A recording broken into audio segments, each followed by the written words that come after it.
welcome to the History Portal, your gateway to the history of Delaware County, Ohio, presented by the History Committee and the Delaware County District Library.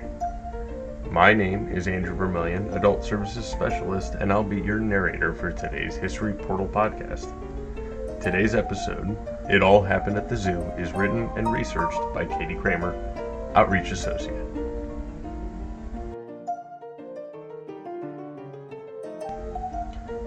Today, the Columbus Zoo and Aquarium is home to more than 11,000 animals and roughly 600 species from all around the globe.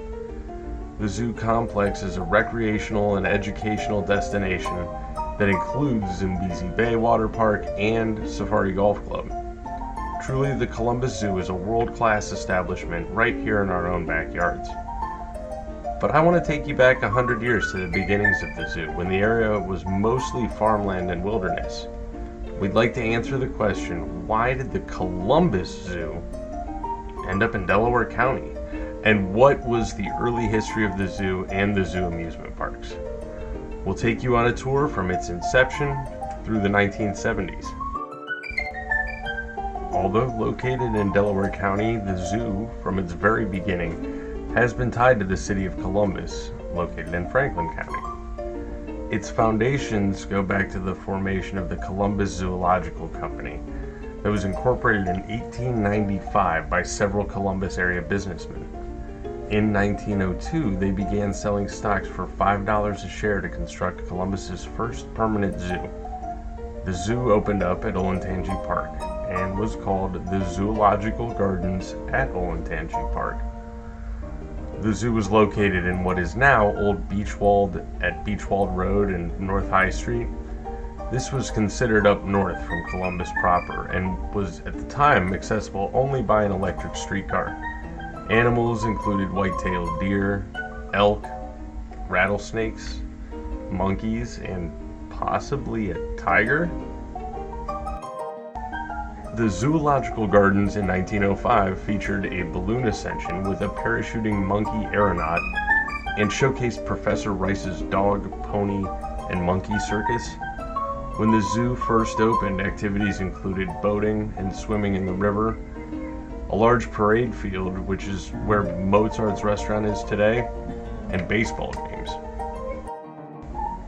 The biggest attraction at the zoo at this time may not have even been an animal. The park's main component was a large, expensive exhibit acquired from the 1904 St. Louis World's Fair known as Creation. According to WOSU, it was meant to be an immersive experience with a large winged female sculpture welcoming the guests. Visitors would enter the building under her wings and then board a boat and travel through passages until finally entering a dark room where they would go upstairs to a dome. While traveling along, they would hear singing choirs, watch swans swimming in the water next to them, all while viewing images of evolution or the rise and fall of ancient cities.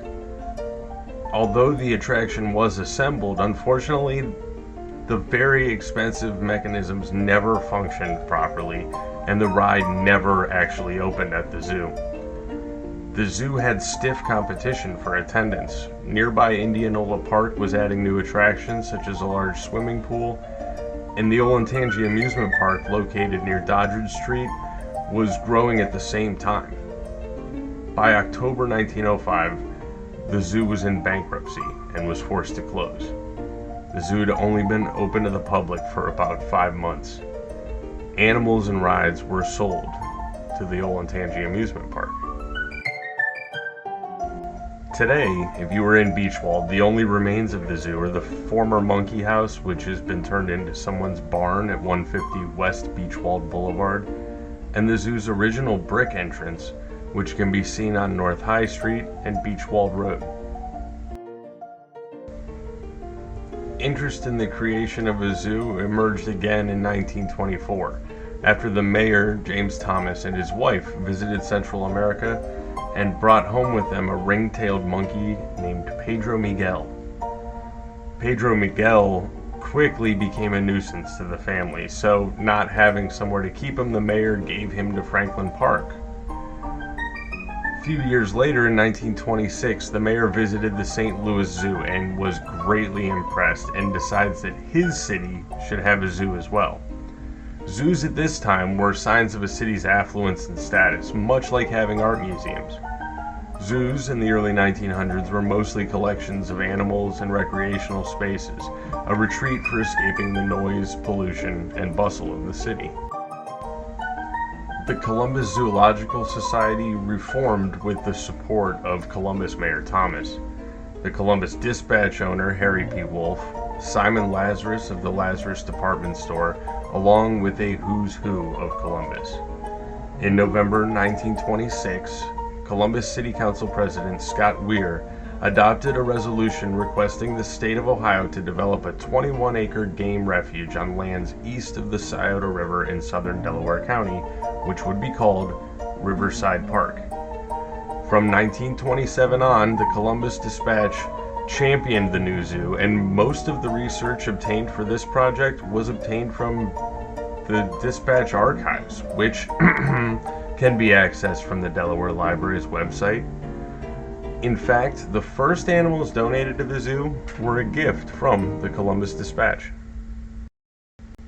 In July of 1927, Columbus City Council accepted the gift of 7 full-grown and 1 yearling reindeer that were imported from Alaska at the expense of the Columbus Dispatch.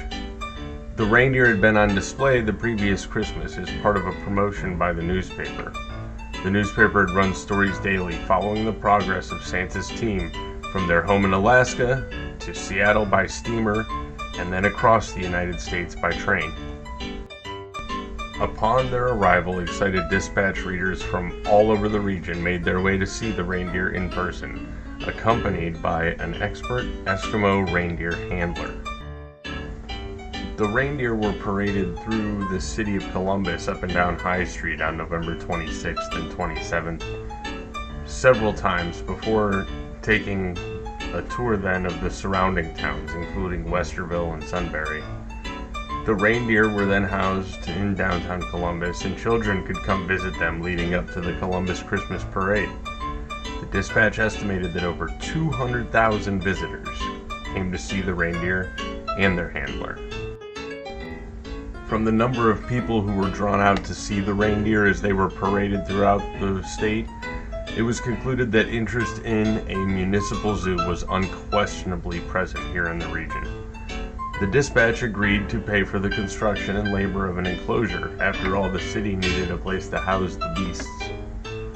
Luckily, the city had recently acquired land along the Scioto River when the O'Shaughnessy Dam had been built in 1925. The strip of land northeast of the dam alongside Riverside Drive had been called Riverside Park, and it was determined that this would make an excellent site for the new zoo.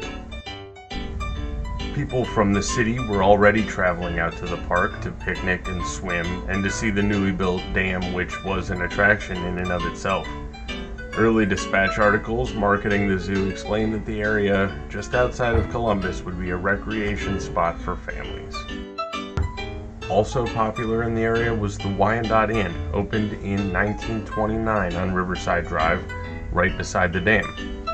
It is interesting to note that several years later, Henri Perrault, chef to Presidents Wilson and Harding at the White House, purchased the building and ran a full-service restaurant.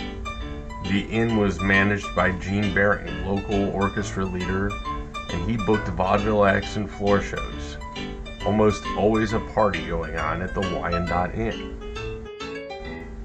Also built in 1930 was the Shawnee Hills Swimming Pool on West Reindeer Drive, facing Dublin Drive on the opposite bank of the Scioto River from the zoo.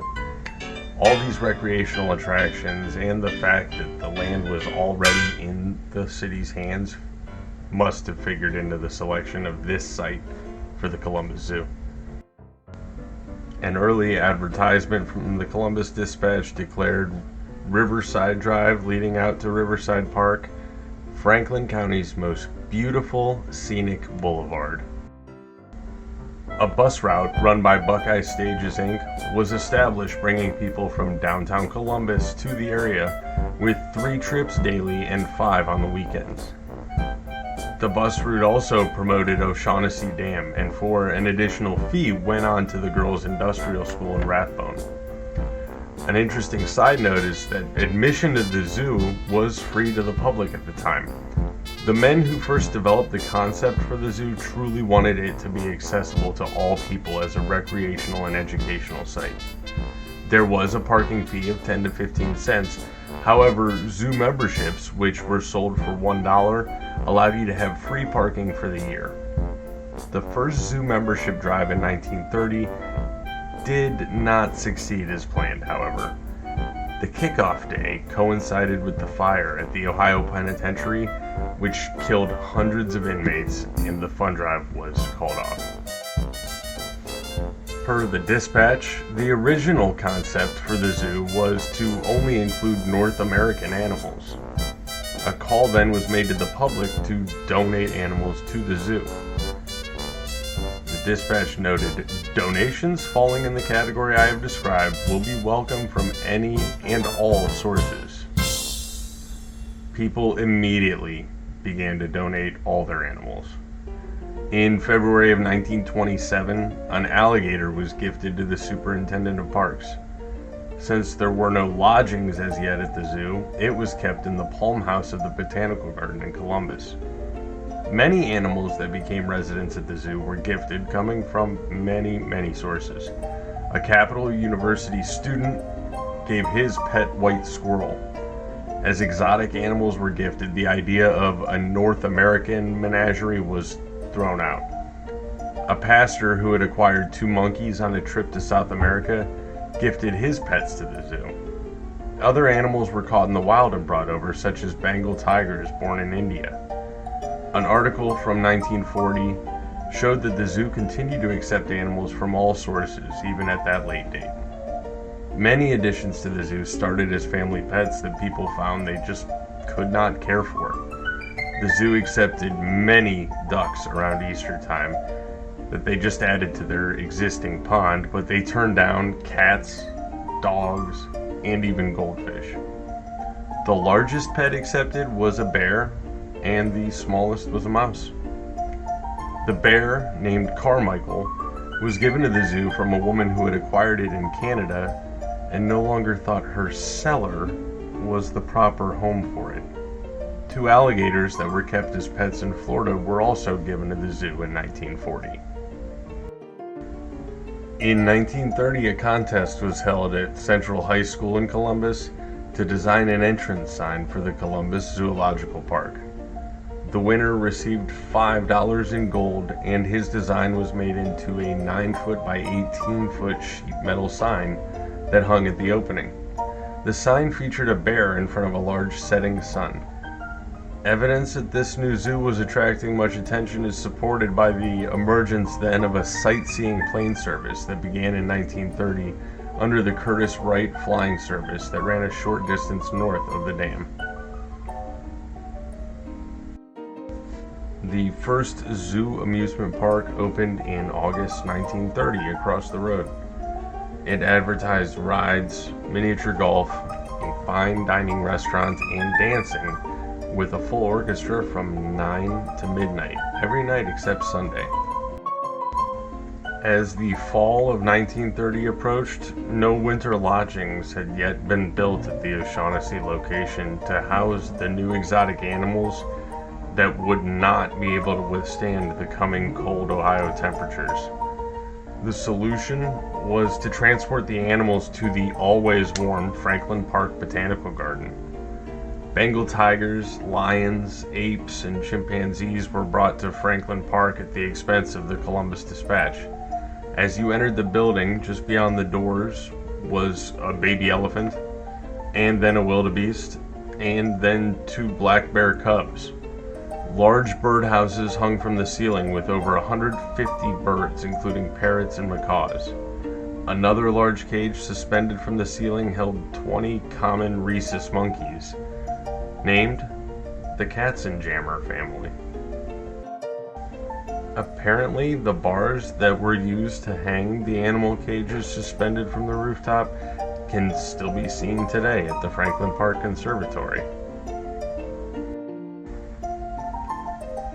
While researching the early years of the zoo, some of the best stories were of the great animal escapes, the first of which was in 1931.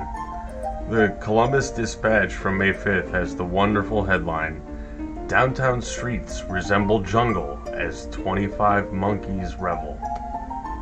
The animals were being transported from their winter home at the Franklin Conservatory to their new home on Riverside Drive when they escaped.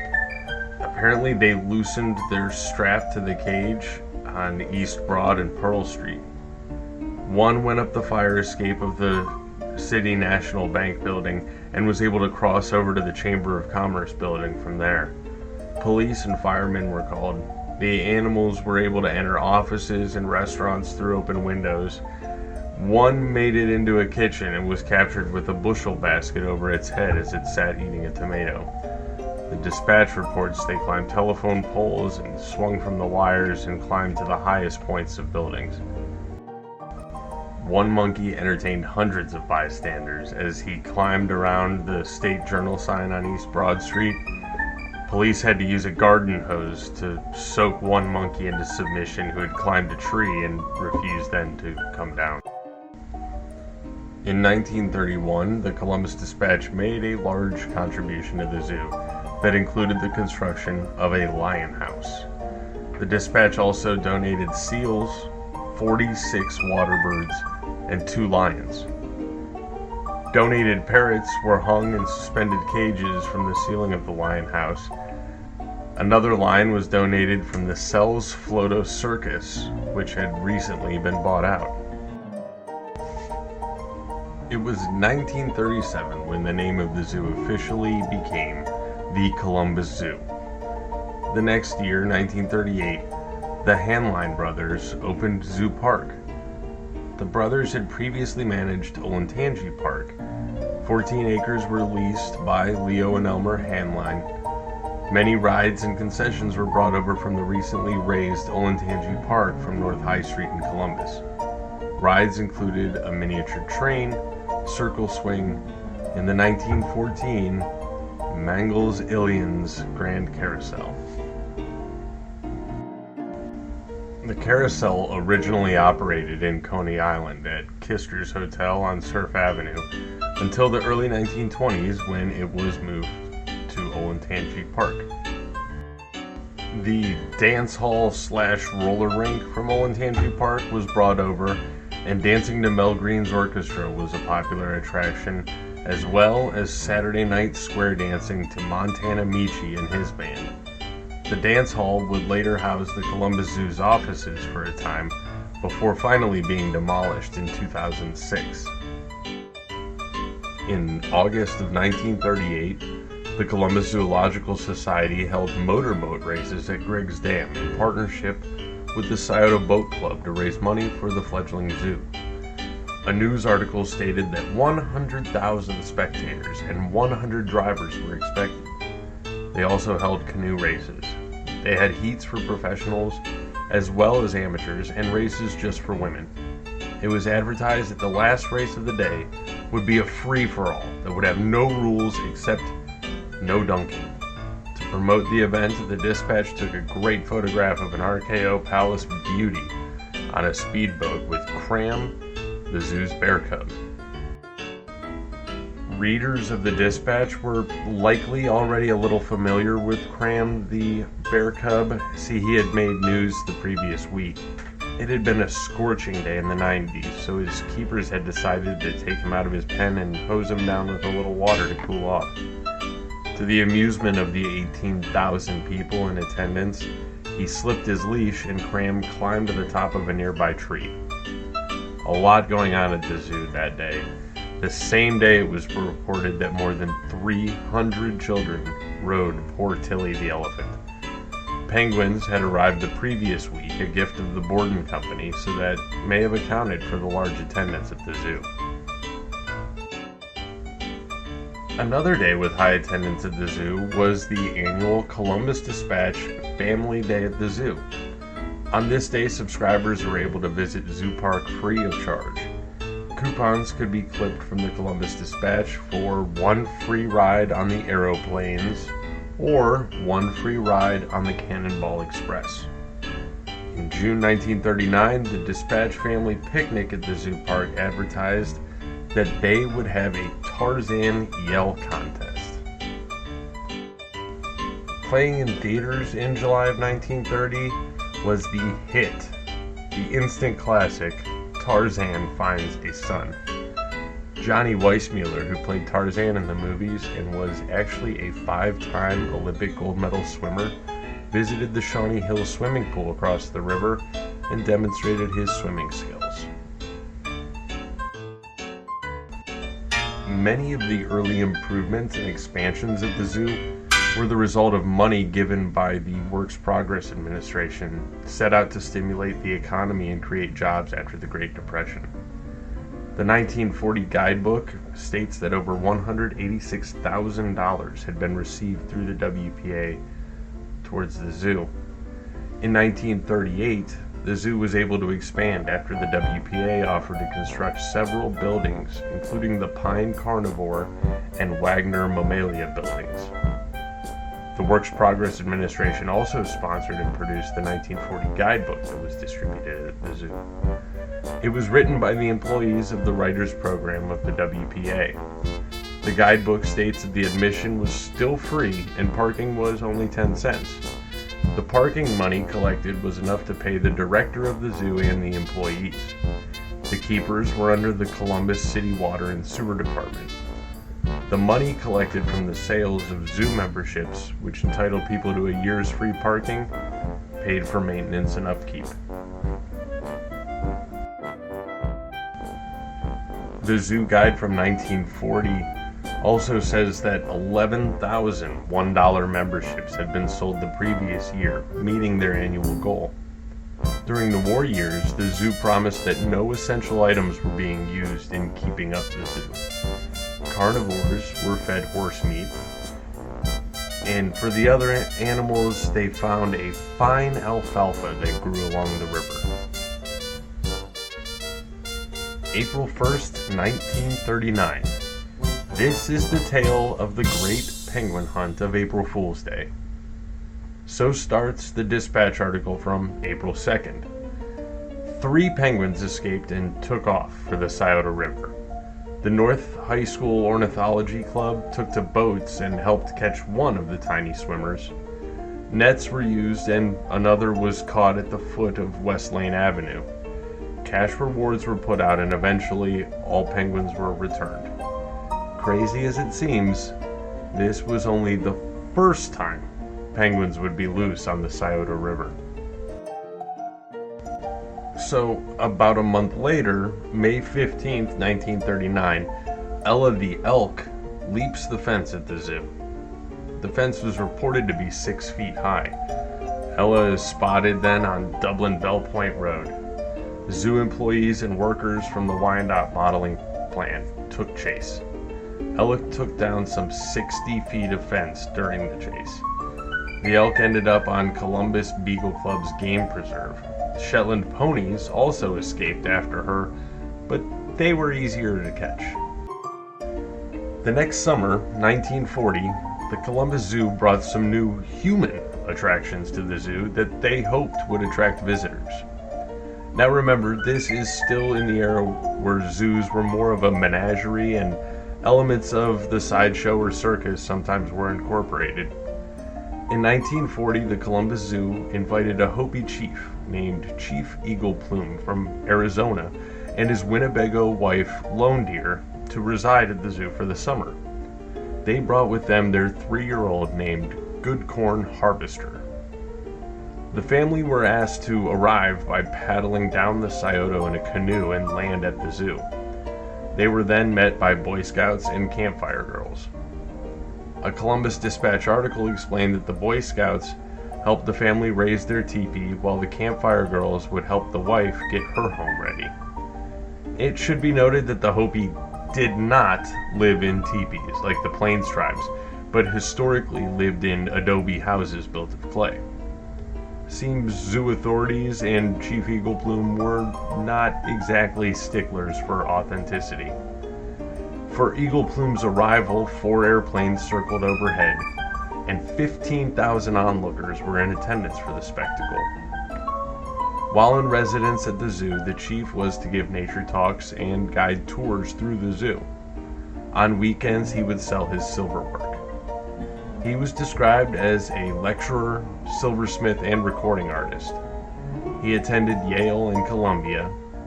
His wife, Lone Deer, sold jewelry. Lone Deer is, the dispatch wrote, declared a perfect type of Indian woman. Lone Deer's portrait even hangs in the Smithsonian Museum. Having Native Americans as cultural exhibits seems to have not been too uncommon at the time.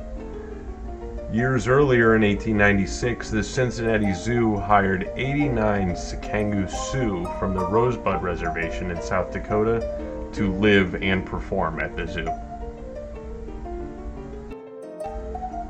Interestingly, in one of the articles about the Boy Scouts helping with the arrival of the Hopi family, it tells how it was planned that the Boy Scouts would hike from Camp Lazarus on 23 in Delaware to the zoo, a 5-mile hike. The article also suggested that the Boy Scouts in downtown Columbus could also hike to the zoo, a 14-mile journey as one of their requirements.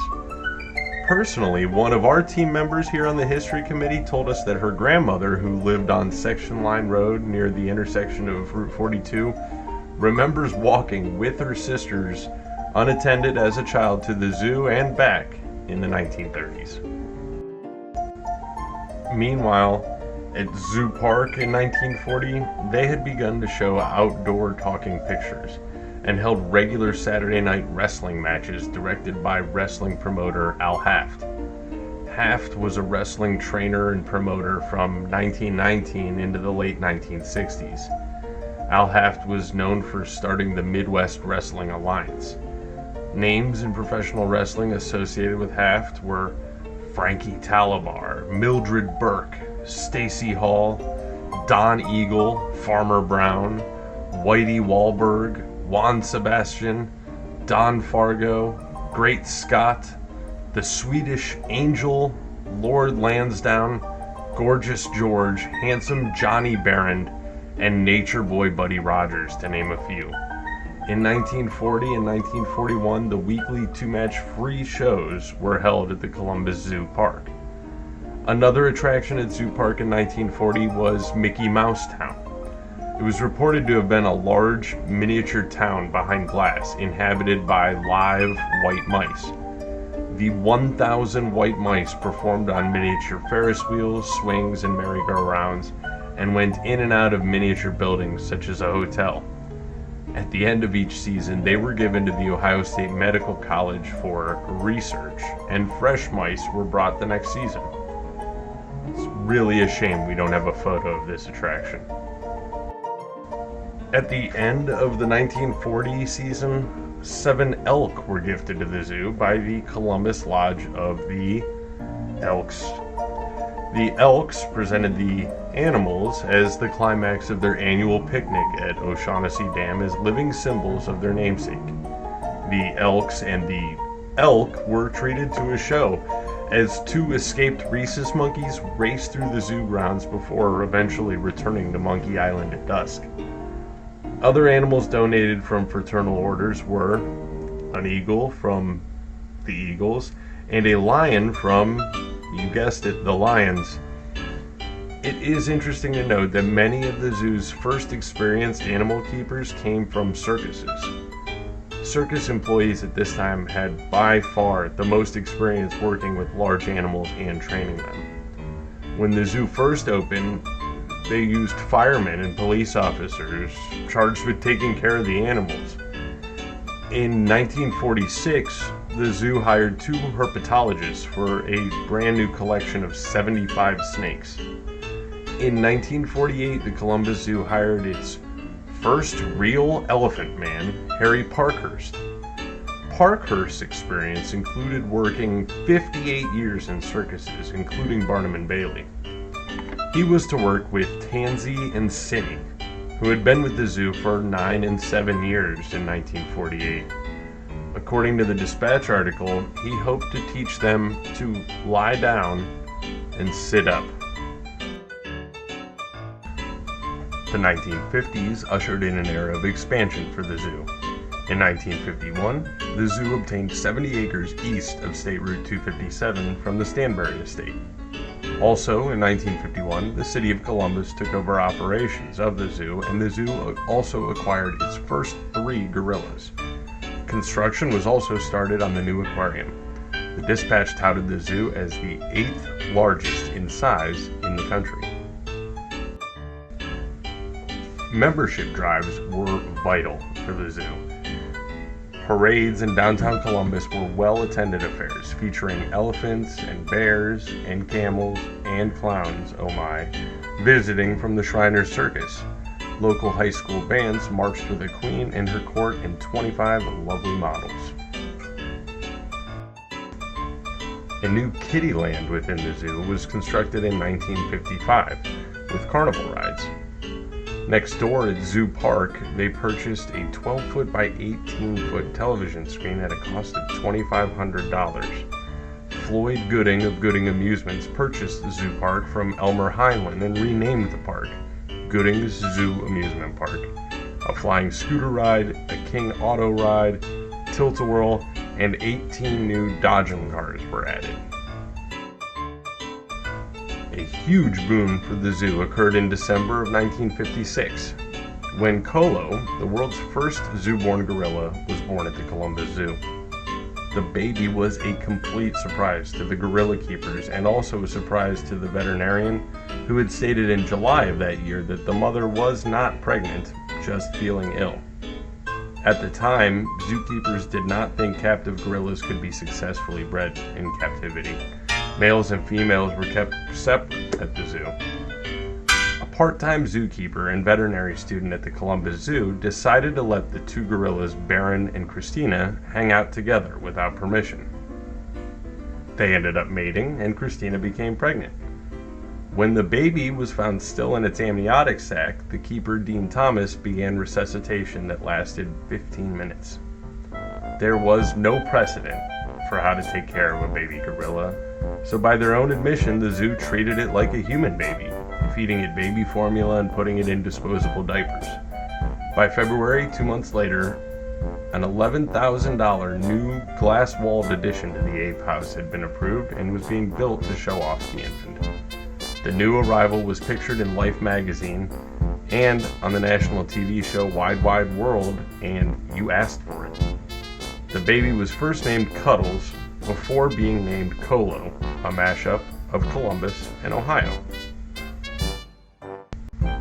Kolo was often dressed as a child and brought out to make appearances and promote the zoo. By 1960, the baby was 74 pounds and very strong. She was able to bend the aluminum bars of her cage and step out to freedom. However, it was reported that she didn't run away, but instead jumped right into the arms of her keeper. Luckily, a new ape house was being readied, and she was quickly moved to the new, more secure living quarters. Luckily, Kolo lived to the ripe old age of 60 and had 3 babies of her own. When she passed away in 2017, she was the oldest known gorilla to be born in captivity. Interested in a weird but true zoo fact? In 1955, Monkey Island, an enclosure surrounded with a moat, held raccoons, but no monkeys. The previous year, the large structure surrounded by a moat had held 50 monkeys. In 1955, however, all rhesus monkeys were called into the fight against polio, giving up their kidneys to help make Jonas Salk's vaccine. Other zoos in the U.S. also donated their monkeys to the cause. For the 1955 season, they renamed the island Davy Crockett Island and stocked it with raccoons. The sign over the island read, "Rhesus monkeys, they have enlisted to help fight against polio." In 1956, new monkeys were bought at a cost of $35 per monkey to repopulate the island. Where else can you get so much for so little? In 1953, admission was still free to the zoo and family memberships were being sold for only $1. The membership gave free parking for the year and admission to Zoo Days, when members received free Cokes and hot dogs and a ride on the miniature scenic railroad, the Zoo Zephyr. Some of the biggest days at Gooding's Zoo Amusement Park were for an annual promotion through the Columbus Dispatch. At first these events were free, but as of 1938 were referred to as Nickel Days. The newspaper would reward subscribers with coupons for admission to the park for only 1 nickel. The largest crowd in zoo amusement history was on this day in 1958. They reported that 72 lost parents were returned to their children, selling 182,000 tickets at 5 cents apiece, and that day's attendance was recorded between 60 and 70,000. The crowd there would have been able to take a ride on the Jet Flyer, a wooden roller coaster that had opened the year before. The featured new ride in 1958 was the Wild Mouse. Other new rides included Baby Whip, miniature octopus, and miniature racing cars. Plans were in the works for a funhouse. More unusual attractions included a mechanical clown band, which honestly sounds pretty terrifying, but I'd really love to see a picture of it. Throughout the 1950s, the zoo promoted its membership drives through a traveling zoo or zoo on wheels. From the photo we acquired, it appears just to be a box truck that had been painted to resemble a circus wagon that might have once paraded up and down the streets. The zoo would take their Zoo-mobile to locations such as the Lane Shopping Center or to the home show at the fairgrounds. Small animals like tiger and lion cubs would be displayed to the public. The Dispatch headlines in the 1960s and early 70s were dominated by great animal escapes. Earlier we mentioned the April Fool's Day penguin escape of 1939. Well, there was another in 1962. 9 Humboldt penguins went AWOL and once again took to the Scioto River. The headline from the Dispatch read, "All dressed up, penguins found someplace to go." The penguins had made an escape through a gate that had been left ajar when their pen had been cleaned. They evaded search parties who were combing the O'Shaughnessy Reservoir in boats, and were first spotted upstream about 2 miles. A week later, in downtown Columbus, a man named Don Wenger went fishing on the Scioto River, 14 miles south of the Columbus Zoo. While fishing, a penguin swam up to him and he was able to feed the penguin fish right out of his hand. Zoo employees were called and they were able to capture the penguin with fish as bait. A year later, 1 penguin was still missing. What happened to the last penguin? Nobody knows. The next year, in July of 1963, 17 Audads, a wild horned African sheep, escaped from Audad Mountain, a moated and fenced area at the parking lot. Each Audad weighed 100 to 200 pounds, and some made it as far as Dublin and Powell Road. A search party was assembled, including cowboys on horseback. 1 sheep, named Old Dad the Audad, was found 5 months later inside the fence of International Harvester on Sullivan Avenue. After being chased over a mile by 3 youths, it was subdued with a tranquilizer and returned to the zoo. According to the Dispatch, 1 Audad was still on the loose at the time, last being seen near Plain City. However, 2 days later, a woman on Hague Avenue spotted a live ram grazing in her front yard. Her Scotty dog chased the ram, which caused it to leap over a 12-foot fence and escape, never to be seen again. In most respects, the Columbus Zoo seems to have been in line with most zoos of the day who kept animals in barred cages with little thought to creating a habitat similar to their wild home. Most articles throughout the decades praised the zoo for its modernity. However, in 1964, people were beginning to complain about many aspects of the zoo, including the dirty, smelly conditions and the number of people crammed into the viewing areas. A list of concerns included lack of drainage, lack of display areas for the number of animals, and leaks in the moat at Monkey Island. The elephant house had been closed for repairs for 5 years, and it was in such bad condition they didn't want the public to see. The aquarium was also closed due to a window in the tank exploding, and the zoo didn't have enough funds to pay for new glass. Luckily, new resources came in 1967 when Columbus voters approved property tax increases to support the zoo. Further improvements to the zoo came with the hiring of Jack Hanna as executive director in 1978. Hanna eliminated barred cages and provided animals with larger habitats, much more like the animals' natural homes. Hanna also emphasized education and created business partnerships with the community to add revenue. Hanna ushered in the modern age of the Columbus Zoo. However, in 1982, Hanna caused ripples in the Zoological Society when he crossed the line, turning the zoo into a circus, allowing a tightrope walker to cross the 80-foot tiger enclosure with the animals roaming below. Hanna later regretted allowing this stunt. Before we wrap up this podcast, how about one final animal escape story? In 1979, the dispatch caption read, "Powell rooftops are haunted by escaped monkey." 3 snow monkeys, or Japanese macaques, who lived on Monkey Island, swam across the water and climbed a hose to escape. 1 monkey returned, but 2 journeyed on through the treetops to some willows along the Scioto River. Jack Hanna tells the story in his autobiography, Jungle Jack, My Wildlife, that chainsaws were employed to down the trees and regain access to the monkeys, but the trees fell toward the river and the monkeys escaped again. The next time they were spotted was on Seldom Seen Road. Because of this, the monkeys were named aptly Seldom Seen Jr. and Seldom Seen Sr. The monkeys were again seen in the Powell area foraging on garden vegetables, and the zoo was receiving complaints about ruined gardens. Others reported the monkeys eating crab apples from their trees and swimming in their pools. 1 was spotted on a garage roof on Brust Road. Jack Hanna states that they were going to put a female monkey in a cage close to the woods, in the hopes that it would lure the males back close enough to tranquilize. 5 months later, Seldom Seen Sr. found his way back to a grove of trees outside the zoo, where another attempt was made to tranquilize him, but he was able to scramble to the water and swim across the river. The 2 monkeys eventually moved north up I-71.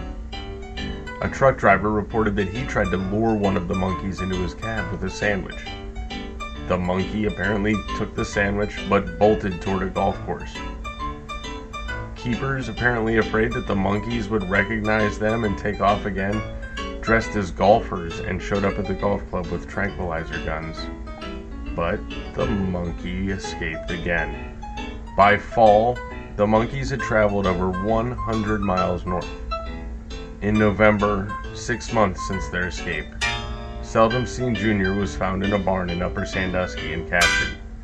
Seldom Seen Jr. had led zookeepers, farmers, police, and game wardens, over 20 people, on a search for 2 hours once sighted.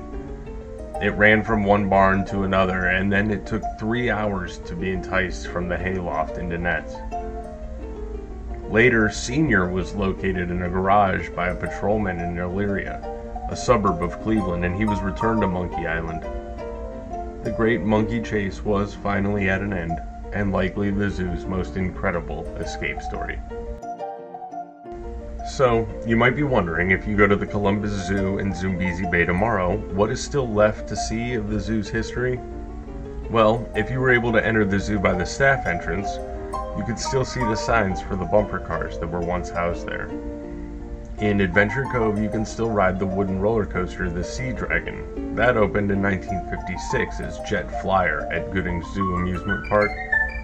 It was originally built in Kittyland at a cost of $100,000 and had a fighter jet theme.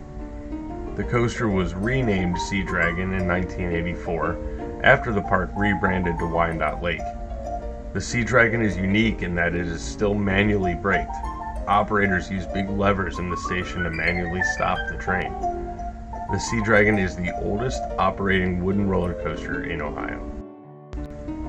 The 1914 Mongols Ilians Grand Carousel is still in operation near the entrance to the Australia section.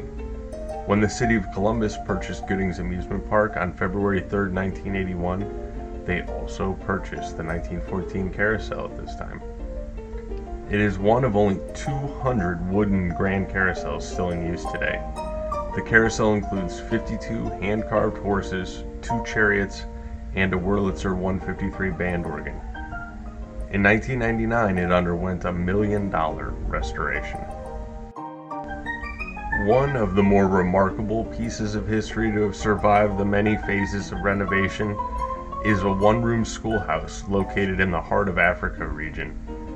Court records show that John and Annis Williams sold the corner of their farm to the Board of Education in 1891 for $71.25. The Brick Bovey School was number 9 of 11 one-room schoolhouses in Liberty Township School District in the late 1800s. The school ran until 1912, when children began to be picked up by horse-drawn school wagons and transported to Powell for school. Craig Askins bought the building and the grounds and enclosed it within his farm in 1950.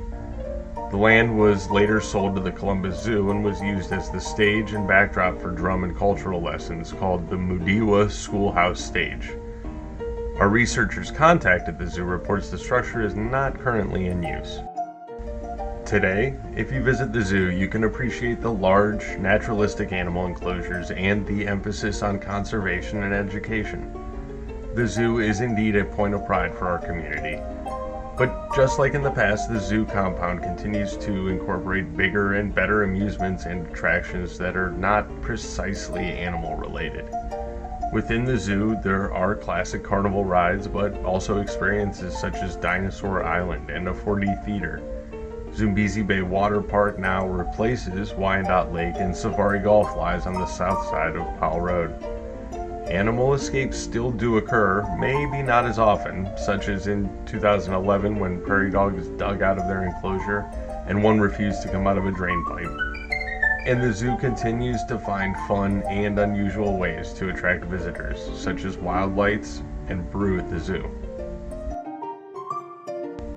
The Delaware Library History Committee would like to thank Michael Krieger and Anthony Sabo of the Columbus Zoo for their help on this project, as well as the staff of the Powell Historical Society.